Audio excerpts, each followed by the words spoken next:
See, all arrangements that we make in our lives are supposed to enhance our life, isn't it? Why do you get educated? Because you think it'll enhance your life. Why somebody gets married? Because they think it'll enhance their life. Why people have children? Because they think it'll enhance their life. Why they're doing business? Because they think it'll enhance their life. But look at people's faces and see, before they got educated, before they got married, before they had children, how they were and how they have become today. Does it look like they're enhanced? Hello? They become like this. So obviously, they made so many arrangements that they cannot handle. They made more arrangements than they can actually handle, isn't it so? They did not make arrangements consciously, what is needed for me? Their problem is, she is every day going shopping, so I also want to go shopping. I don't know what to shop, but I'll shop something and come, because she's also shopping, my neighbor. So because they're in this condition, though there is no container service at the end of life, most homes have turned into warehouses. Most people have things in their homes that they have not used for a year or two and still there.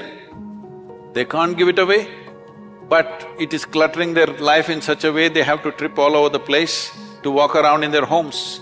Because they did not build this home, they did not buy these things, they did not form these relationships as a way of enhancing their life. They are using everything to entangle their life. You make whatever the kind of arrangements you make, but the kind of arrangements you can handle, isn't it? You don't try to make arrangements like somebody else and you don't know how to handle. Why do you make an arrangement that you don't need? If you make an arrangement that you don't need, these arrangements will become entangling. So if you… what kind of arrangement is best for you? You just make that. A spider weaves a web for other things to be caught. But if you're that kind of a spider, you build a web in which you're caught, you're a stupid spider, isn't it? And most human beings are in that condition. You made an arrangement in such a way, if something significant happens here, you are going this way, if something really significant happened this way, you can go this way. Your arrangements will not trap you. It's an intelligent life. Level of awareness and a certain company. If you go around the ashram, the geography of the ashram, there must be at least 8 or 10 very filthy tanks. These are called septic tanks, full of septic. If you every day go sit there, of course you'll come to the conclusion, Isha Yoga Center is the filthiest place on the planet. If you fall into it, Isha Yoga is the most horrible experience in your life. But you're not supposed to fall into that pit, you're supposed to fall into this pit. But you got the geography wrong, because you have a wrong history. Your karma is your history, isn't it? Shankaran Pillai decided he is going to be a robber. Because none of his businesses were working, nobody was giving him a job, so he decided he will go and rob somebody. So he got himself a country-made gun. Late night he walked into a 7-Eleven shop, pointed the gun at the clerk who was there and said, "Give me the money or your geography." The clerk said, "Well, what you mean is history, isn't it?" "Shut up, don't try to change the subject."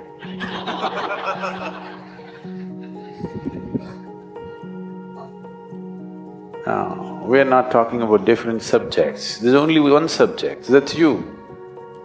But you can either fall in this pit or that pit.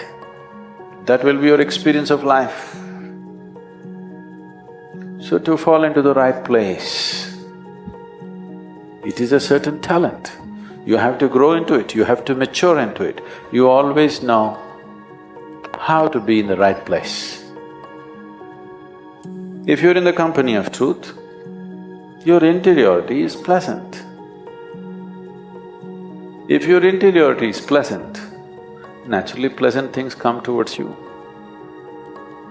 And you will also have a tendency to move towards pleasant things. If you make your interiority unpleasant, you will attract unpleasant things. So when you get a depression, where do you go and sit? But don't swim in the septic tank because you're in a bad mood. When you're in a bad mood, you will seek 5 other people who are in a bad mood. No, when you're in a bad mood, you must seek 5 people who are in a good mood, isn't it? No, but that's not the way. When you're in a black mood, you will seek 5 other people who are in the same mood, isn't it? That's just like going to the septic tank for a swim because you're depressed. Wrong way to handle life, that's all. I'm not saying you should not do it. Just not in your favor, that's all. It is just that you have become so self-sufficient, you don't need any enemies anymore in your life. That's a lot of self-sufficiency. It will not be, fragrance of a jasmine upon the spring breeze, no. It will be an uphill task, a battle, all the time a battle. You start at whichever level of truth you know. You don't have to start at the ultimate truth, you cannot. However you understand truth, you start with that. You understand truth as, let's say, speaking truth, please start with that. You understand truth as being gentle to everything around you, start with that, it doesn't matter where you start. Whichever way you understand truth, you start from that and see how to take a step every day. How does one deal with insecurity? Life is insecure. There is no security about life because… Shall I reveal a secret to you? However young and healthy you are, you're going to die one day. I'll bless you with a long life, but you will die one day. Is it okay? No? So you can die joyfully or you can die crying, it's up to you. But anyway you'll die one day, yes or no? If you say, I don't want to die, today you start the chanting, I don't want to die, I don't want to die, I don't want to die. All that'll happen is you will not live, but you will die. Yes? The fear, I don't want to die, will make you not live, but it will not make you not die. Anyway, you will die. All these countless people, number of people who walk this planet before you and me, where are they? They are all topsoil. Yes or no? This will also become topsoil one day. Unless your friends choose to bury you real deep, fearing you may raise from the dead. Coming to terms with mortality is one very important thing. If you don't come to terms with mortality, you're living in a fancy world of unreal world, not in the real world. The real world is, we come and go. So many countless number of people have come and gone before us, isn't it? You're in an institution from 1857. I was just wondering how they started an institution in that year because in that year there was such turmoil all over the country. 1857. Lot of upheaval in the country, but somehow somebody managed to start an institution.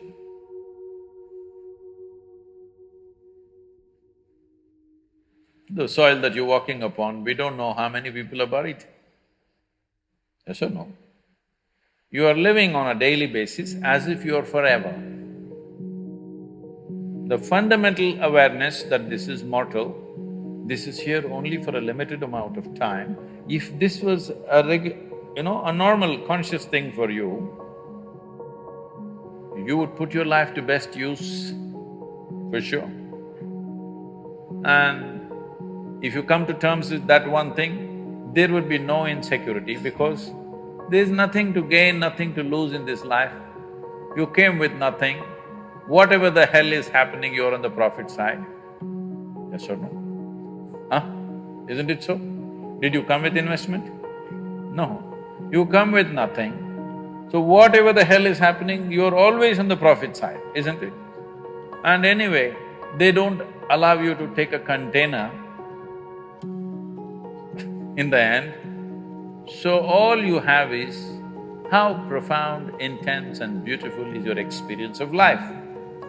So don't make too much fuss about it. You're acting as if you're going to lose something. No, there's nothing to lose, nothing to gain because you come and you go. You may think, oh, my life, my life. No, it's your life on this planet is like a pop-up. On the computer screen, you've seen these pop-ups? You just pop up and pop out.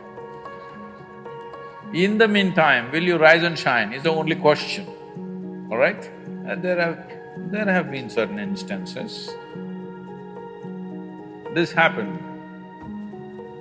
There was an old couple in Texas, over 75 years of age. It was their dream to go to the Holy Land or the Jerusalem. But because of business and then children growing up, going to the university and their marriages and da-da-da, they never made it. When they're over 75 years of age, they made the trip to Jerusalem. Jerusalem is a place where every cobblestone reeks of history. So they walked that pathway where Jesus is supposed to have walked. They went to that place where he's supposed to have walked on the water and many things like this. And unfortunately, the lady had a heart attack and she died. Then the man was preparing to take her body back to Texas. But then the local people approached him and said, see, Jerusalem is the Holy Land. This is the right place to die. She's done the right thing. So let's do all the rituals here and bury her here. And it just costs you $25,000. Because if you take her back to Texas, just the transportation costs $18,000 and local charges, and in America the cemetery charges are very heavy. All this put together, you will spend much more money, and above all, she's chosen to die in the Holy Land. This is where she must be buried, let's do it. The man said, no, I'm taking her back to Texas. They said, see, you're very distressed because of your wife's death. So we will give you a super discount, $15,000. This is a haggling place, you know. Let's do it. The man thought about it and he said, no, I will take her back to Texas. Then they said, see, it doesn't make sense. I can see you're very distressed. You lost your wife of 45 years, so obviously you're very, very distressed, you're not thinking straight at all. We can understand this just because of that. You are an American and you are from Texas, so we give you an absolute super discount, $10,000. Let's do it. Come on, let's do it, let's do it. You must… what I'm talking, if you want to understand, you must go to Kashi or Hardwar, someplace, how these things happen, you know. Then the man thought about it and he said, no, I'm taking her back to Texas. And they threw their hands up and said, why? What's the problem with you? $10,000, let's do it. He said, see, in Texas, dead stay dead.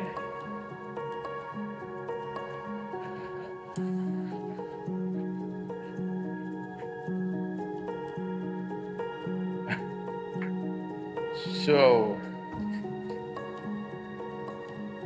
if you come to terms with your mortality, security, insecurity, all these things will go. Have you come here to avoid life or have you come here to experience life? So if anyway you shine, sometimes you may be seen by people, sometimes you may not be seen by people. The important is you are shining within yourself and that's all that matters. If people have eyes, they will see it. If they have no eyes, they won't see it, that's their problem. But you are living an intense and profound life. That's all that matters here. If you understand this and if you bring this into your life, insecurity will not happen because security can happen only in death. Yes or no? People keep asking me, coming to me and asking me, Sadhguru, please bless us, nothing should happen to us. I say, hey, what kind of blessing is this? My blessing is let everything happen to you. Everything that's life must happen to you. Please, you must make a decision right now. Have you come here to avoid life or to experience life? Experience life. All the different dimensions of what this life holds must happen to you, isn't it so? If you come to avoid life, there's an ocean right here. You can jump into the ocean. See, if you want to avoid life, you must die. It's a more efficient way of doing things, isn't it? You're alive and you try to avoid life, it'll become miserable. If you feel insecure, that's what you will do. You will try to avoid life. When you're alive and try to avoid life, it'll cause immense misery. When you're alive, you live. When you die, don't get up from the dead.